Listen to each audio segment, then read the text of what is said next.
Is, I mean, I don't want to go through the whole thing. I want to break this up a little bit. I'd like to break it up, give you a chance to maybe go work on a few of these, and then we'll come back and do kind of the second part tomorrow.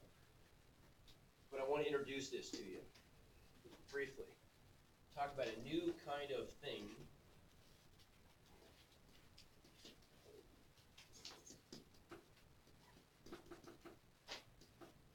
And this is a big deal. And they're a little bit strange when you first see them. I know you've seen these, but you probably haven't worked with them a ton.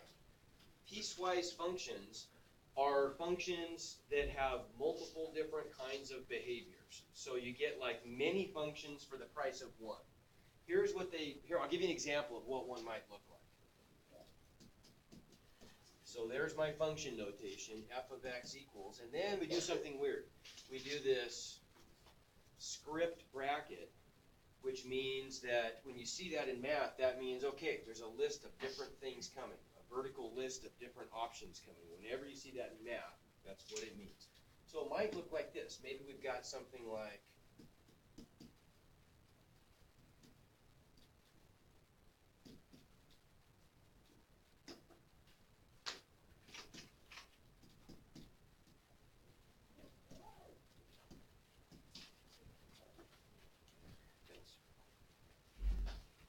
if you haven't got one of these yet, if you just came in, pick up one of those, please.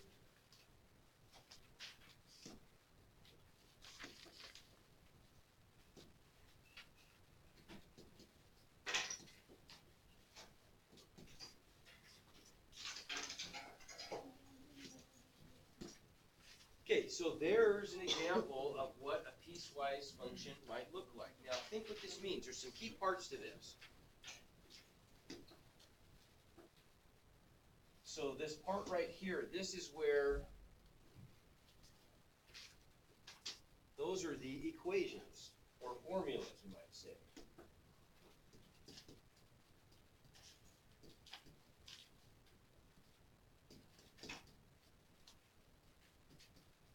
So that's telling you, what are we, kind of thing we're plugging x into. And then this part over here is the domain. It's telling us where we use that equation, right? So let's talk about this one now. This is kind of a complicated one. We'll go back and look at some simpler examples. But this piecewise function has three different kinds of functions built into one, three different behaviors, right? So sometimes this function is going to be the equation y equals 2x minus 3, or f of x equals 2x minus 3. Sometimes it's going to shift gears and be f of x or y equals x plus 1. And at other times, it's going to be a different function, f of x or y equals negative 2/3 x. Now, where is it going to be each of those things? In their own places, domain, right?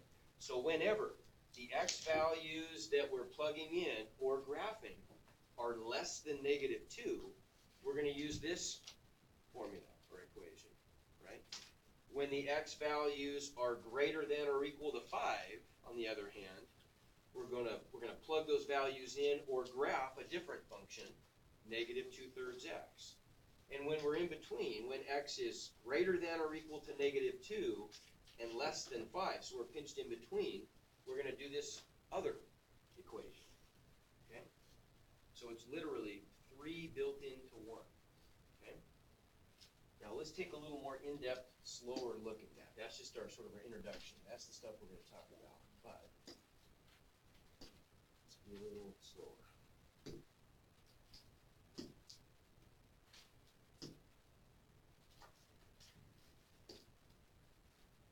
Okay, so piecewise functions. Section 2.7. So we've always looked for functions represented by a single equation. As I just mentioned, we sometimes don't want to do that. Sometimes, especially if we're modeling stuff on real life situations, things change gears. Let's put all the phones and stuff away, please. Sometimes in real life, stuff changes gears. We have to have different equations to model different parts of the behavior. For example, I'll just throw one out. If you were looking at, let's say, skydiving, you want to chart the altitude of the skydiver when he jumps out of the plane? Well, he's gonna start off with a certain kind of an equation because he's in free fall, right? And so we'd expect a certain equation to go with the free fall part of this jump. But when he pulls the ripcord and the chute pops out, things change suddenly. Now all of a sudden he's got this big parachute that's providing all this drag. And so we'd expect it to look much different after he pulls the parachute.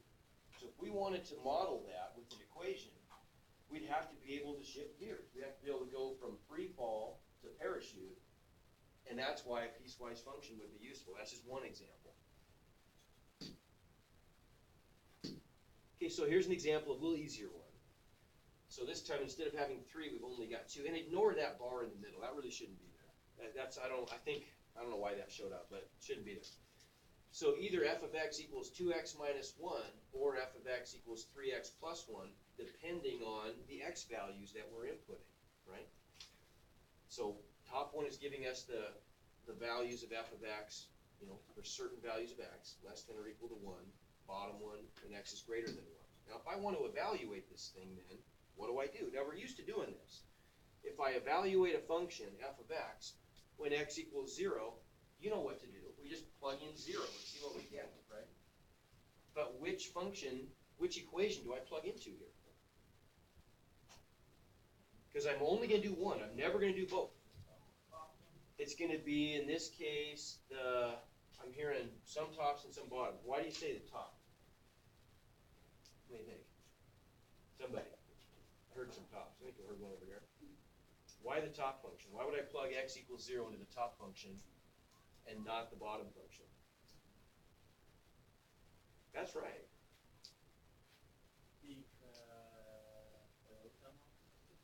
If I want to evaluate this thing, if I want to know what f of 0 is, I want to know the value of the function when x equals 0, all I do is plug 0 in for x. But in a piecewise function, I've got multiple functions to deal with. And so I have to know which one do I plug into. Okay, I'm going to ask one more time for phones to get put away, please, like in pockets, or I'm going to start collecting those.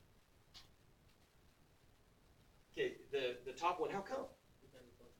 There you go. Because of this, right? Because of this part right here. Because this is the function that we're going to use. That's the equation we're going to use when values of x are less than 2. Well, is 0 less than 2 or is 0 greater than or equal to 2? It can't be both. It can only be one or the other, right? Which one is it? Less than. So because 0 is less than 2, we're going to plug it into the top equation and not the bottom one, right, when we evaluate this. Okay. Never use both. We have to figure out which one do we use. Well, for x equals 0, we're using the top one. And so I plug it into the top equation. So 0 plus 2 equals 2. So my answer, f of 0, the value of the function is 2. The y value is 2. And think what that means. That's giving me back a y value starting off with an x value.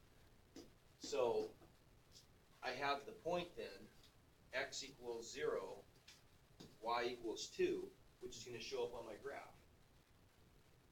Okay? Make sense? Just like we would have normally, just that extra wrinkle in there of having this piecewise function. What about x equals 2? Where's that one going to get plugged in, top or bottom? And just ask yourself, just try them both. Is 2 less than 2? No, it's not. Is 2 greater than or equal to 2? Yes, it's equal, isn't it? So which one is it going to? Bottom. Okay, fits in the bottom one. So we plug it in there. I get 2 times 2 plus 1 is 5. So now I get the point. X equals 2, y equals 5. Right? Okay. And then last one, x equals 4. Where's that go? Bottom. Because 4 is greater than or equal to 2, and not less than 2, right? So we plug 4 into the bottom. And 2 times 4 is 8, plus 1 is what, 9? So the y value is 9. Okay. So now let's look at graphs. We want to graph a piecewise function. We just talked about how to evaluate it. How do we graph it? Well, there's a simple way to do this. we know that if you think about this as an ant walking on the graph, the ant has to change behaviors, has to change parts of this function. The ant is going to be walking on, in this case, the ant's going to be walking on the equation y equals 1/2 x plus 3/2 whenever his x coordinate is less than 1, right? But as soon as that ant, so he's walking from the left, from, negative values of x towards 1. As soon as he actually gets to 1, he's going to shift functions. He's going to jump onto the new function, y equals -x plus 3, right? So there's going to be a break in the behavior when we shift from the red to the blue, right? So we'd say that the break in the behavior occurs for what x value? Where is he shifting here? When x equals 1, okay, good. So we'd say x equals 1 is the breaking point. And what I'd recommend you do, at least at first, if you're, when you're scratching this out on paper, is just make a little vertical dashed line to remind you that we're breaking this up into two parts. We've got the left part where we've got one function, and then the right part where we've got a different function. That's where we're breaking, changing. So then all we have to do from this point is just graph those two different functions in the parts where they exist. So to the left of the breaking point, when x is less than 1, that's over here, right? That's on this side. Agreed? Yep. Okay. So on this part over here, we're just going to graph the line y equals 1/2 x plus 3/2. And we've been practicing that in sections 2.3 and 2.4. That's what you were doing. So we'll talk about the specifics in a second. Now, to the right of the breaking point, that's going to be when x is greater than or equal to 1. We'll graph. So over here, we're going to graph a different line. Y equals -x plus 3. And that's all we have to do, right? Now it's a matter of just actually graphing those lines. So what about this guy? Let's start with the blue one. That's a little bit easier. If I want to graph the blue line, this is in slope-intercept form, right? So it's y equals mx plus b form. So one way we could do this would be to recognize the slope and the y-intercept. Well, what's the slope of this line? I'm looking at the blue one. -1, right? Mx plus b. So m, the number being multiplied by x, is -1. What's the y-intercept? 3, okay? So we could use the technique that we talked about in class. Now you're going to see something about this may not be super convenient, though, and we'll address that. So if I were to do that, I've got a point at b equals 3, right? So right there. And then I'm going to have a slope of -1. So I'm going to rise by -1 and run by 1, and there's my second point. Okay, but a couple things happen there. Those points are pretty close together for one thing, and that first point isn't even in the right place, is it? I'm only going to graph the blue line to the right of the breaking point, and the point that I used is to the left. Is that okay? Well, yeah, sort of, because what I could do is I could just maybe put a ruler up here and line up those 2 points like so, right? And then only graph it to the right of the breaking point. That would work, right? Does everybody agree? Yeah. Okay, is there a better way? I would say, yeah, there is. I would say instead of doing that stuff, let's try something a little different. All we need are 2 points and then to connect and extend, right? Doesn't really matter where those points are. So even though we have these values of m and b, we don't necessarily have to use those. I could pick points that are inside my, to the right of the breaking point, where I want to be graphing the blue line. And I could pick those points to be whatever I choose. How about if we pick points at x equals 2, for example? So I could just make a little t-table then. Let me just get rid of this stuff. We don't need that. I'll just make a little t-table with values of x and y, and I just need 2 points. So if we choose the x value to be 2, and I plug that into my equation, what do I get back for a y value? If I plug in 2 for x. Yeah, -2 plus 3 would be 1. So I've got 1 point at +2, +1, right? I just need one more, and then I can connect and extend. So how about if we pick one that's a little further away? Let's go to 6. So if I put in x value 6, what do I get back for my y value? Yeah, so -6 plus 3 is -3. So over 6, down 3, and there's my second point. And now I can try that ruler again, but this time I've got points that are in the right place. And when I graph the line, instead of graphing the line forever in both directions like we would have before, this one has to stop. It has to stop at the breaking point, because I'm only graphing it to the right of that breaking point, right? So I'll put the ruler up, I'll start right there, and I'll just make my line like so. Okay. Now what about the endpoint? The question here is, am I going to put right there a solid or an open circle at the endpoint when I graph this thing? I'm hearing solid, and why? If I'm graphing the blue function and this is its domain. Okay, because it's bigger, but it also has an equal sign there. So we're going to graph the blue line when x is greater than 1 or when it's equal to 1. So when x actually equals 1, it's on the blue line. Is it on the red line when x equals 1? No, it can't be both. The red line only exists for values of x less than 1. So the red endpoint would have to be open, and the blue endpoint would be solid, right? Okay, so then we get solid endpoint, solid blue endpoint right there. And we got the blue line. Now what about the red line? Same stuff. Same exact stuff. We'll go over to this side, and we'll just pick 2 points to plug into a t-table for the red function, create 2 points, and connect and extend. So let's do that. Now if I make a t-table for the red side, we can be a little smart about this though. Look at the equation here.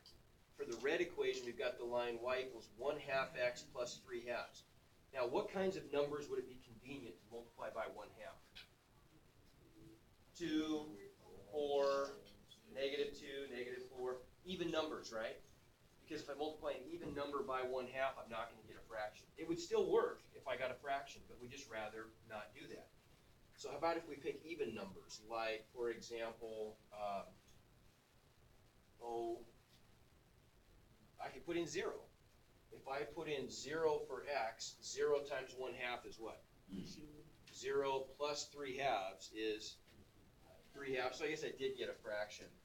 Maybe it would have been better to use odd ones, but that's okay. At least we can graph a fraction. That's no big deal. 3/2 as a mixed number is what? 1.5. So I'm going to go x is 0, y is 1.5, halfway between 1 and 2. There it is. Let's pick another one. How about if we do like -4? So -4 times 1/2 is -2 plus 3/2. What's that? 3/2 is a mixed number. You told me is 1.5. So what's -2 plus positive 1.5? -0.5. If I want to write it as decimal, which is fine. So I'll go back 4, down 1/2, and I got my 2 points there and there. I'll just put the ruler up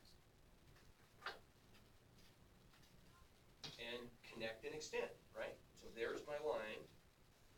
I want to put an open circle at the end, but in this case, the open red circle overlaps with the blue solid circle, and so the 2 functions actually meet, right? Which is fine. That means when the ant is walking along this function, he's walking along this thing, when he gets to the breaking point, he takes a nice smooth step onto the blue function and just keeps walking. It wouldn't have to be that way though, would it? There might sometimes be a break where they don't meet up. He's got to jump. Okay? That makes sense. Question? I don't know. You go check.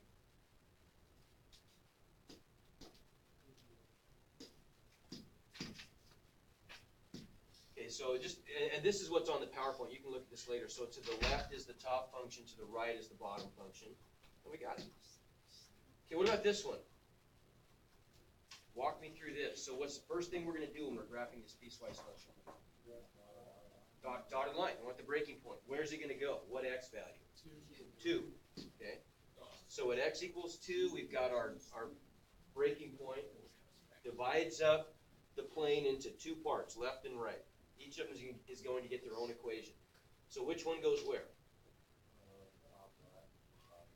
So what about say it again, the top one goes where? If x is greater than 2, does that mean to the right or the left of the breaking point? Right. To the right. Okay, good. So then to the right, over here, we're going to have the line y equals 2/3 x. Go away.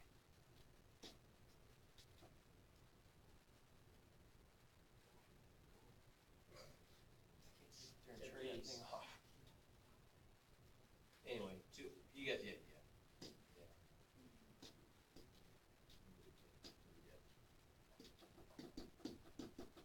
2/3 x plus 2/3 on that side. And on the other side, we're going to get the easier line over here. We get the line y equals negative x plus 1. I would just write them there on the graph, at least for now. And I just have to graph those. Okay, so if we're going to, which one are we graphing? The right one. I guess it's going to be red also. That's fine. If we pick our 2 points, make our t-table. If we pick a value of, did that backwards? No. If I pick a value of 2, which we could do if we want to. I mean, I'm going to get a fraction, but that's all right. If I pick x equals 2, what am I going to get back? 2 times 2/3 is what? 2 over 1 times 2 over 3 is what? 4/6. Not 4/6. So I've got 2/3 times 2 over 1 plus 2/3. So I get 4/3 plus 2/3. What's that equal to? 6. No. If I add, I've got a common denominator, right? So if I have a common denominator, I just add up only the numerators. I've got 4/3 plus 2/3 is how many thirds? 6/3. Okay. And 6/3 reduces to 2. So when x is 2, y is 2. Okay? Now, is that a point that's actually on this side? No, we'll put an open dot there because we don't include x equals 2, but we could still use that as our endpoint, couldn't we, to line up the graph? Okay? Do we even need a second point? Well, not really. We could do one, but I know the slope, so I could even just use the slope to get a second point, right? If I start here, a slope of 2/3 tells me I'm going to rise by 2. You can't see that, can you?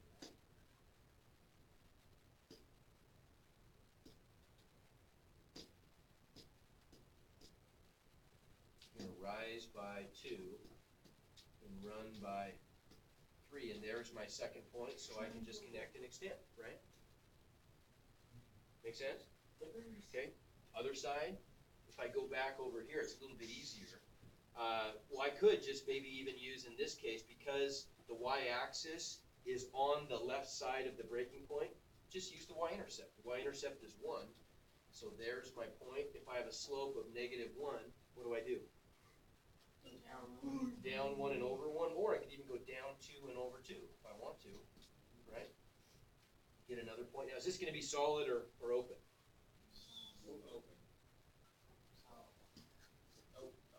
Solid. Okay, so I got a solid endpoint there, and I'm just going to connect and extend to the left of the breaking point. Right? So there's my graph. Now, this time the ant does have to jump. He's walking down this slope, but once he gets to 2, his next step, he's got to jump up to get to the next function. Right? Or he might fall down too, you're right.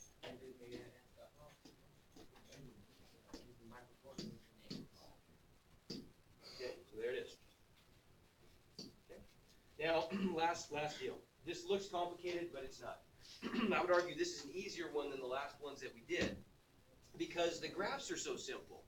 Yeah, there's 4 different graphs, but each of them is really simple. The top one is just y equals 1. What's that look like? That's an easy line to graph, y equals 1. Okay, I'm seeing, okay, it's horizontal, and it's got a y-intercept of 1, so it's got a y values of 1. I've got another horizontal one at y equals 2. another horizontal one at y equals 3, and another horizontal one at y equals 4. So those are really easy to graph, aren't they? Now we got lots of breaking points this time.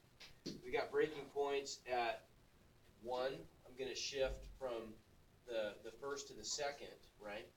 At x equals 2, I'm going to shift from the second to the third, and at x equals 3, I shift from the third to the fourth. So I got lots of breaking points, but that's all right. There's my first one, isn't it? I've got the horizontal line, y equals 1, but I'm only going to graph it from x values of 0 to 1. I'm going to put a closed dot at 0 because 0 is included. X is greater than or equal to 0, and an open dot at 1 because x is only less than 1. Now, what's going to happen when the ant gets to 1?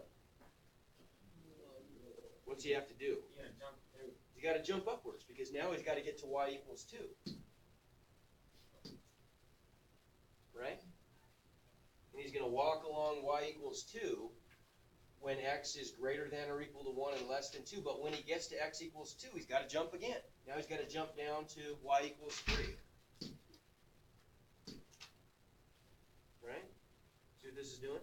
And then when he gets to 3, that's the end of the line for this piece. He's got to jump down to the fourth piece. There it is. Okay? Make sense? All right. That's all I want to do for today. I think that's enough.